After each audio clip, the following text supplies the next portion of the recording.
పరీక్షలు స్టార్ట్ అవుతున్నాయి. కొల్లిపర మండలంలో పత్తోట, వల్లభాపురం, కొల్లిపర 3 జెడ్పీఎస్ స్కూల్ సెంటర్లు ఇచ్చున్నారు. కాబట్టి కొల్లిపర మండలంలో 10th క్లాస్ ప్రిపేర్ అవుతున్న స్టూడెంట్స్ అందరికీ కూడా ముందుగా all the best.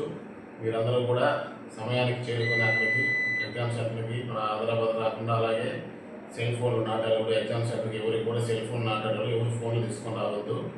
Examination centre సమీపంలో ఉన్న జెరాక్స్ సెంటర్ని మూసివేయాలి. అలాగే ప్రతి ఎగ్జామినేషన్ సెంటర్ దగ్గర కూడా 144 సెక్షన్ అమల్లో ఉంటుంది. మా సిబ్బంది బందోబస్తు వస్తూ ఉంటారు. మా సిబ్బంది బందోబస్తు ఉంటారు. కాబట్టి 10th క్లాస్ పరీక్షా కేంద్రాల వద్ద ఎటువంటి అవాంఛనీయ సంఘటన జరగకుండా మేము ఏర్పాట్లు చేశాము. కాబట్టి పిల్లలందరూ కూడా బాగా ప్రిపేర్ అయ్యి ప్రశాంత వాతావరణంలో రాసి మంచి మార్కులు సాధించాలని కోరుకుంటున్నాను.